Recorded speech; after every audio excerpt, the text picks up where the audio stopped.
오늘 함께 읽은 본문을 중심으로 말씀을 가르치라라는 제목으로 은혜의 말씀을 나눕니다. 아프가니스탄 북동부에 사는 한 원주민이 선교사님을 찾아왔어요. 선교사님이 복음을 전해 주시고 선물한 성경책을 자신의 사냥개가 먹어 치워버렸다는 푸념을 하기 위해서 선교사님을 찾아온 거예요. 선교사님은 그분을 위로하며 성경책을 한 권 더 주겠다고 약속을 했어요. 원주민은 고개를 설레설레 흔들면서 걱정 아닌 불평을 합니다. 그 내용이 무엇이냐면, 아니 우리 사냥개가 성경책을 망가뜨리고 먹지 않았습니까? 이제 그 성경의 말씀을 먹었으니까 이게 정말 큰 문제입니다. 그래서 선교사님이 물어봤어요. 아니 내가 성경책을 다시 드린다고 하지 않았습니까? 근데 왜 이렇게 걱정을 하십니까? 아니 성경책을 우리 개가 먹었으니 하나님께서 원수를 사랑하라고 했으니 이 사냥개가 더 이상 사냥을 하지 않으면 어떡합니까? 라고 걱정을 한 거예요. 여러분, 우리 웃어 넘길 수 있지만 얼마나 대단한 믿음이에요. 개가 성경책을 먹어서 그 말씀을 먹었으니까 이제 사냥을 못할 것 같다라고 걱정하고 있는 이 원주민의 순수한 믿음을 좀 보시기 바랍니다. 여러분, 우리가 성경을 많이 읽고 듣고 그리고 얼마나 그 말씀의 능력으로 살아가느냐, 여러분 스스로 한번 돌아보세요. 하나님의 말씀은 살아있답니다. 활력이 있대요. 그래서 좌우의 어떤 검보다 예리해서 우리의 혼과 영과 및 관절과 골수를 찔러 쪼개기까지 한답니다. 그리고 우리의 모든 마음과 생각과 뜻을 판단하신다고 말씀하고 있어요. 하나님의 말씀은 우리의 삶의 모든 기준이요, 또 우리의 생명을 주는 그 말씀임을 믿으시길 바랍니다. 현대 교회 성장학을 보면 교회 부흥에 여러 가지 요소가 있대요. 좋은 지역이나 또 편리한 시설, 그리고 여러 가지 환경적인 요인이 충족되고 또 훌륭한 시스템, 프로그램이 뒷받침돼야 된다고 합니다. 그러나 여러분, 그러한 것들이 아무리 잘 갖춰져 있다 하더라도 오직 부흥은 하나님의 말씀의 능력을 통해서 나타나는 것입니다. 성령께서는 말씀을 통해 일하십니다. 사람의 노력과 사람의 열심으로 교회가 부흥하고 성장하는 게 아닙니다. 교회의 부흥과 성장은 오직 성령 하나님이 일하실 때 가능한 거예요. 성령님은요, 말씀 없이 일하지 않으십니다. 여러분, 이걸 깨닫지 못하면 굉장히 혼란스러울 수가 있어요. 제가 늘 드리는 말씀이지만 누군가 나에게 그 어떤 이야기를 해도 성경 말씀에 맞춰보고 비춰보고 검증하셔야 돼요. 사람의 말을 듣고 여러분 살아가시면 될까요? 안 될까요? 안 됩니다. 설령 여러분의 담임 목사인 제가 어떠한 권면을 드려도 제 권면이 하나님 말씀과 위배되다면 따르지 마세요. 누가 어떤 얘기를 해도 우리의 기준은 하나님의 말씀입니다. 성령님도 반드시 말씀을 통해서 일하세요. 그래서 누군가의 어떤 신비한 말이나 나에 대해서 무슨 권면을 하던 간에 항상 하나님의 말씀에 비춰보셔야 돼요. 그런 거를 믿고 따라가시면 안 됩니다. 아사왕의 뒤를 이어서 오늘 본문에 유다의 왕이 된 사람은 여호사밧 왕이었어요. 여호사밧 왕은 그 아버지가 그랬던 것처럼 치세 초기부터 우상을 타파하고 하나님의 뜻에 따라 나라를 다스렸습니다. 특히 여호사밧 왕의 그 신앙의 차별성은 말씀 교육에 있었어요. 우리가 오늘 본문에서 주목해야 되는 부분은 그가 온 백성에게 무엇을 가르쳤다고요? 하나님의 말씀을 가르쳤다는 거예요. 이 일에 힘썼다는 것입니다. 그래서 첫 번째로 우리가 기억해야 될 것은 가르치고 배움에 힘써야 된다는 거예요. 오늘 본문 7절을 보면 이렇게 기록하고 있습니다. 그가 왕위에 있은 지 3년에 그의 방백들 베나일과 오바갸와 스가랴와 느다넬과 미가야를 보내어 유다 여러 성읍에서 가르치게 하고, 여호사밧이 왕위에 오르고 3년째 될 때 지도자들을 유다의 여러 성읍에 보내서 그 백성들을 어떻게 했다고요? 가르치게 했다. 미국의 얼쇼리스라는 작가가 클레멘트 코스라는 코스를 하나 만들었대요. 이것은 일종의 인문학 강좌인데, 대학 강의 수준의 높은 강좌를 개설하고 노숙자들 같이 사회적 소외계층을 대상으로 하는 프로그램이었어요. 이런 계층의 사람들을 대상으로 보통은 자격증이나 취업에 필요한 것을 가르치는 게 우선적인 건데, 전혀 어울리지 않는 인문학 강좌를 개설하고 그들을 교육했답니다. 주위의 반응도 냉소적이었어요. 아니, 지금 노숙자들 데리고 인문학 강좌하는 게 뭐가 도움이 되겠느냐. 그러나 그는 최고의 강사진을 구성했어요. 역사, 논리학, 문학, 예술사, 도덕, 철학 등의 강좌를 열고 높은 수준의 교육을 시작했습니다. 대학 교육도 접해보지 못한 그들이었지만 그 코스를 마친 후에 자신의 꿈을 찾고 자신감을 회복하고 또 대부분은 대학에 진학하고 자신의 진로를 찾아 나섰답니다. 이전까지는 사회에 불만을 갖고 불평하는 것이 그들의 일이었는데, 이제 이 코스를 마치고 사회에서 자신의 역할을 고민하고 더 사회에 필요한 사람이 되기 위해 대학도 진학하고 자기의 진로를 찾아가게 되었다는 거예요. 여러분, 이것이 교육의 힘입니다. 개인과 국가, 사회가 성숙해지려면 교육을 통해 그 의식 수준이 뒷받침되어야 됩니다. 개인도 생각을 바로 가져야 잘 살 수 있고, 국가가 잘 되려면 높은 의식의 국민의식이 필요해요. 여호사밧은 이 점을 잘 알고 있었어요. 그래서 지도자들을 전국 곳곳에 보내어 백성들을 가르쳤습니다. 우리 신앙의 그 초기의 선배들, 그분들이 하나님 말씀을 가르치고 배움에 얼마나 힘썼는지, 과거 우리 조선에 처음 복음이 들어오고 교회가 세워지고 말씀을 가르치기 시작했을 때 그 모습을 보면 알 수 있어요. 전국의 곳곳에 사경회가 있었고, 사경회가 있는 곳에는 사람들이 인산인해를 모여서 며칠씩 사경회를 해도 아무도 집에 갈 생각을 안 하고 그렇게 배우고 가르치는데 열심을 냈답니다. 제가 만약 지금 며칠씩 여기서 말씀을 가르친다면 여러분 아마 지루해서 다 집에 가실 것 같아요.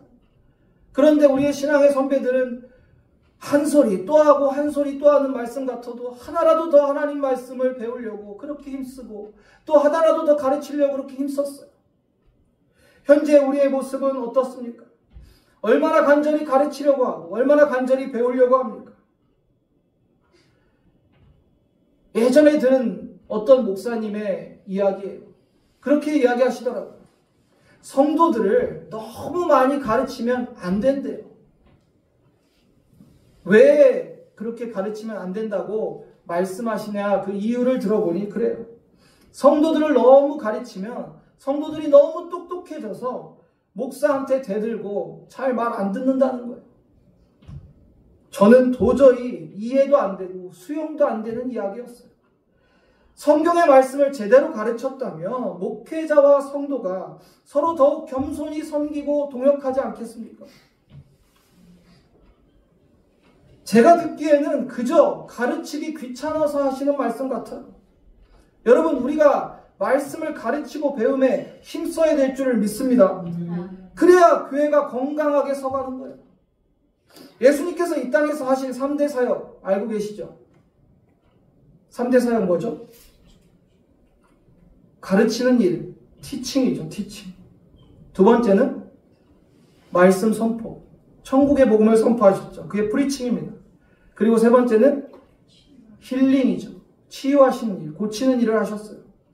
예수님의 이 땅의 사역의 3분의 1을 무슨 일에 투자하셨습니까? 가르치는 일에 열심을 내셨어요. 예수께서도 그러셨습니다. 예수님께서는 당신의 그 공생의 3분의 1을 가르치는 데 쓰셨어요. 마태복음 28장 20절을 보면 주님이 이렇게 말씀하십니다. 내가 너에게 분부한 모든 것을 가르쳐 지키게 하라. 저는 이 말씀을 볼 때마다 놀라운 진리를 깨닫습니다. 자, 보세요. 분부한 것을 가르쳐 지키게 한다는 것은 하나님의 말씀을 가르치고 그 말씀대로 살게 하는 겁니다. 지키게 하는 거예요. 그렇게 하면 주님이 어떻게 하신대요? 세상 끝날까지 내가 너희와 함께 하겠다. 여러분, 말씀을 우리가 지키고 말씀 안에서 살아가면 말씀이 육신이 되어 오신 그 예수님이 우리와 세상 끝날까지 함께 계신 거예요. 이해가 되세요? 여러분의 심령 가운데 하나님의 말씀이 있으면 그 말씀 대신 예수님이 여러분과 함께 있는 거라니까. 그런데 말씀을 가르치지도 않고 지키지도 않고 우리 마음에 말씀이 없어요. 그럼 예수님이 어떻게 우리와 함께 계실 수 있겠습니까?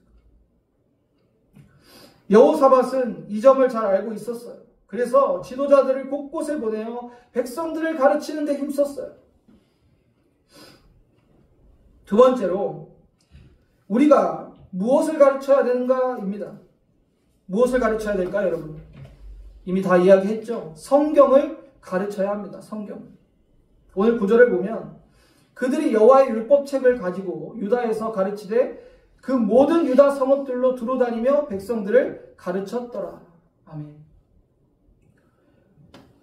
여호와의 율법책, 즉 성경을 가지고 유다의 모든 백성들에게 가르쳤다는 거예요. 예수님의 말씀처럼 우리는 가르쳐야 될 사명이 있는데 우리는 무엇을 가르쳐야 됩니까? 성경을 가르쳐야 돼요. 사람을 변화시키는 것은 오직 하나님의 말씀뿐이에요. 그 사람이 어떤 배경, 학벌, 지위에 있든지 간에 말씀을 통해서 복음을 깨닫고요. 말씀을 통해서 예수를 영접합니다. 그리고 예수를 영접할 때 변화가 일어나는 거예요. 아무리 많은 지식을 가졌다고 해도 우리가 하나님을 알 수 있는 유일한 방법은 하나님의 말씀을 통해서만 알 수 있는 거예요. 이스라엘 어느 시대 어느 나라였던 간에 하나님의 말씀을 지키고 순종했을 때 그 나라가 평안했어요. 하나님의 축복과 은혜가 있었어요. 유다의 왕국의 역대 왕 중에서 하나님의 말씀을 잘 지키고 그걸 가르치기 힘썼던 왕의 치세에는 그 나라가 평안했단 말입니다. 여호사밧은 그것을 잘 알고 있었어요. 그래서 율법을 아는 것에서 그치는 것이 아니라 자신이 알고 있던 이 율법을 백성들에게 가르치고 또 지킬 수 있도록 힘썼던 거예요. 여호사밧은 자신의 삶뿐만 아니라 유다 나라 온 백성의 삶이 하나님께 바로 세워지기를 원했어요. 오늘날 많은 교회들이 가르치는 데 열심을 내요. 그런데 교회에서 성경을 가르치는 데 집중하는 것이 아니라 너무 다른 여러 가지를 가르치는 모습을 볼 때 때로는 안타까운 마음도 있어요. 물론 그것이 교회에 어떤 사람들을 모이게 하는 효과는 있을 수가 있겠어요. 제가 전에 사역했던 교회에서도 문화 강좌를 해서 첼로도 가르치고 바이올린도 가르치고 성악도 가르치고 미술도 가르치고 여러 개를 가르치는 것을 경험했어요.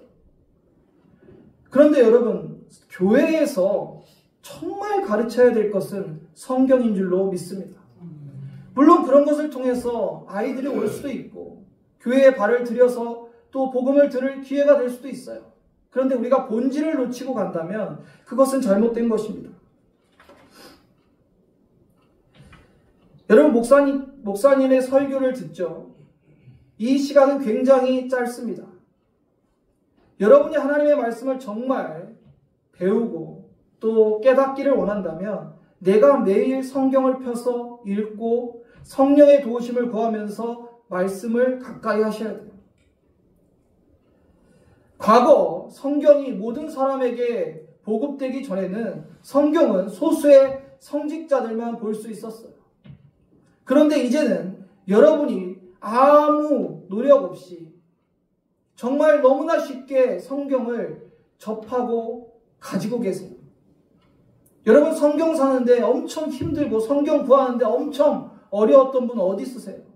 대부분은요, 요즘에 교회 처음 나오시면 교회에서 선물 주시기도 하고 주변에 우리 지체들이 성경을 선물로 많이 합니다.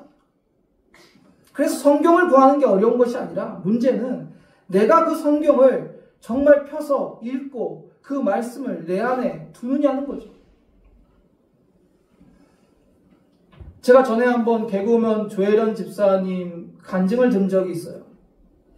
그분이 이젠 처음 예수를 믿게 된 그 이야기를 하면서 성경 말씀을 그렇게 읽었대요. 읽고 또 읽고 또 읽고. 그 말씀을 통해서 그가 정말 신앙인으로 변화되고 또 회복됐다는 간증을 해요. 그리고 더 놀라운 간증을 하는데 조혜련 집사님의 어머니에 대한 간증이에요.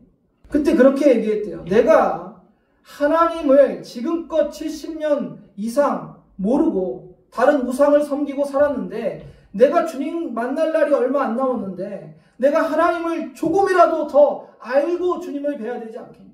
그래서 나는 성경 읽는 것을 한순간도 멈출 수가 없다는 거예요. 너무나 하나님을 알고 싶고 너무나 내가 그동안 우상 숭배했던 것을 회개하며 눈물로 말씀을 읽고 하나님의 뜻과 하나님이 누구신지를 알아가고 있다는 거예요. 여러분 속에 이런 간절함이 있으십니까? 어느 권사님은 매일 성경을 읽고 또 성경을 일독할 때마다 성경책 앞에 일독한 날짜와 시간을 적어 놓으셨대요. 그 날짜와 시간이 차곡차곡 성경에 쌓여갔답니다. 나중에는 성경 맨 앞페이지에 더 이상 적을 곳이 없도록 성경을 읽은 거예요. 제가 기억하기로는 1000 몇십 회를 통독하신 것 같아요. 그것도 정독하셨어요. 그 권사님의 자녀들 어떻게 되었을까요? 우리나라에 제가 누구라고 말씀드리지 않겠지만 너무나 큰 하나님께 쓰임받는 목사님들, 장로님들이 다 되셨어요. 여러분, 내가 하나님의 말씀을 가까이 하고 그 성경을 읽고 또 내가 깨달은 그 하나님의 말씀을 여러분의 자녀들에게 가르치셔야 돼요. 가르치려고 노력하지 않아도 내가 하나님의 말씀에 충만하고 은혜가 있으면 내 자녀들에게 말씀을 가르치게 되는 거예요. 디모데후서 3장 16절 함께 읽어보겠습니다. 시작. 모든 성경은 하나님의 감동으로 된 것으로 교훈과 책망과 바르게 함과 의로 교육하기에 유익하니. 아멘. 통계에 보면요, 저기 우리 하은이도 앉아있지만 우리나라 중고등학생들이 세상 학문과 세상의 그런 것들을 배우는데 일주일에 162시간을 쓴답니다. 그런데 하나님의 말씀을 배우는 데는 교회 와서 한두 시간밖에 안 써요. 여러분, 이게 지금 게임이 되겠습니까? 하나님의 말씀을 일주일에 고작 한두 시간 들어보고 162시간은 다 세상 것 배우고 세상의 학문 배우고, 그런데 어떻게 하나님 말씀을 정말 깨닫고 그 말씀대로 우리의 자녀들이 살아가겠습니까? 여러분들이 하셔야 될 역할이에요. 그 시간 싸움에서 이길 수 있는 길은 여러분의 가정에서 성경을 가르치셔야 돼요. 여러분의 가정에서 여러분의 자녀들에게 하나님 말씀을 가르치지 않으면 아이들이 결코 일주일에 한 번 교회 온 그 시간으로 절대 하나님의 말씀을 깨닫고 그 말씀대로 살아갈 수 없다는 것을 여러분 기억하셔야 됩니다. 여러분의 삶은 무엇으로 편성되어 있습니까? 이제 정말 하나님의 말씀으로 좀 개편되어야 될 줄로 믿습니다. 자녀를 양육하는 기본적인 교재가 뭡니까? 세상에선 수많은 자녀 교육에 대한 책들이 쏟아져 나오고 있어요. 그러나 우리에게는 자녀를 교육하는 기준은 오직 성경이 되어야 될 줄로 믿습니다. 하나님의 말씀을 가장 중요하게 가르쳐야 돼요. 그걸 가르치지 않으니까 아이들이 무엇이 진리인지 무엇이 비진리인지도 모르고 있는 거예요. 유럽의 나라들과 이미 차별금지법이 통과된 그 나라에서는 4살 때부터 동성애에 대해서 가르친답니다. 이러한 사랑도 있어. 사람이 이렇게 사랑할 수도 있다라고 가르쳐야 돼요. 그게 법이에요.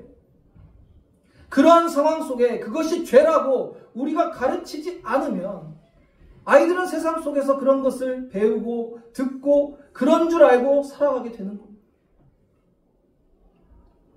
우리가 하나님 아버지라고 기도하잖아요. 이 차근법이 통과되면 하나님 아버지라고도 기도할 수 없어요.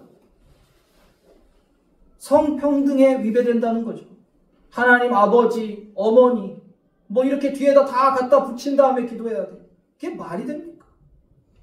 성경을 가르치지 않으면 아이들이 그냥 세상에서 이게 성평등이고 이게 인권이고라고 가르치는 걸 듣고 그대로 받아들이고 살게 될 수도 있다는 거예요. 우리 가정에서 안 가르치면 이제 아이들은 세상에서 더 이상 진리를 배울 수 없는 시대가 오고 있어요. 교회는 하나님의 말씀을 선포하는 곳입니다. 교회는 하나님 나라의 학교예요. 우리는 하나님의 말씀을 우리의 생명을 걸고 가르쳐야 될 줄로 믿습니다. 하나님은 당신의 백성들을 교육하기를 원하십니다. 하나님은 교육의 주체세요. 하나님께서는 말씀을 주셨고 예수 그리스도를 교육의 모델로 삼으셨습니다. 또 성령님께서는 친히 우리의 개인 교사가 되셔서 우리를 깨닫게 하시고 인도하십니다. 여러분 이걸 잘 기억하셔야 됩니다. 하나님 나라의 학교는 하나님이 교육의 주체세요. 그러면 하나님 나라의 학교인이 교회에서 또 하나님 나라에 또 세워진 그 가정에서 무엇을 가르쳐야 됩니까? 성경을 가르쳐야죠. 여호사밧이 율법책을 가르쳤듯이 우리 가정과 우리 교회, 우리 공동체 안에서 오직 성경을 가르칠 때 여러분의 가정과 또 교회에 참된 은혜와 평안이 또 진리가 바로 세워질 줄로 믿습니다. 그래서 교회는 하나님 나라의 학교로서 늘 말씀이 중심이 되어야 돼요. 저와 여러분은 언제나 말씀을 가르치는 자리나 배우는 자리에 있어야 돼요. 여러분이 말씀을 배웠다면 또 여러분이 우리 교회 다음 세대에 말씀을 가르치는 자리에 또 쓰셔야 되는 거예요. 내가 배웠다면 내 자녀들, 아니 우리 교회의 자녀들에게 그 하나님의 말씀을 또 가르치고 또 그들이 배워서 그들이 또 후세에게 가르칠 수 있게 돼야 되지 않겠습니까? 우리 한국교회는 분명 외형적으로 성장했습니다. 그런데 과연 한국교회 우리 성도들의 심령 가운데 얼마나 하나님의 말씀이 새겨져 있는가를 돌아봐야 돼요. 가르치지 않고 배우려 하지 않고 그 중요성을 모르니까 우리의 마음속에 말씀이 메말라버리고 말씀이 남아있질 않아요. 그러니 분별할 수가 없는 거예요. 아무리 차별금지법이 악법이라고 얘기해도 그게 왜 악법이야? 라고 갸우뚱하는 성도들도 있을 거예요. 왜? 말씀이 없으니까. 하나님 말씀에 이것이 죄라고 했고 하나님 말씀에 이것이 악이라고 했는데도 내 안에 말씀이 없으니까 이게 죄인지 악인지 분별이 안 되는 거예요. 우리의 자녀들도 마찬가지예요. 그 말씀이 없으면 이게 죄인지 악인지 이게 진리인지 비진리인지 모를 수밖에 없죠. 안 그렇습니까 여러분? 여호사밧이 백성들에게 말씀을 가르치고 그의 통치를 시작했어요. 그는 놀라운 개혁과 부흥을 이루었습니다. 여러분 기억하셔야 됩니다. 하나님의 말씀 없이 결코 진리도 세워질 수 없고 교회도 부흥할 수가 없습니다. 우리가 말씀을 가르쳐야 되고 말씀으로 길을 제시해야 돼요. 그때 하나님께서 아니 우리 성령님께서 그 말씀을 통해서 역사하시고 일하실 거예요. 사랑하는 성도님들, 저와 여러분의 삶에 하나님의 말씀을 배우고 또 가르치는 일에 우리의 모든 것을 거시기를 바랍니다. 그리고 그 안에서 참된 진리를 발견하고 어떠한 경우에도 타협 없는 믿음으로 하나님의 말씀만이 기준되어 살아가는 저와 여러분 되기를 주님의 이름으로 축원합니다.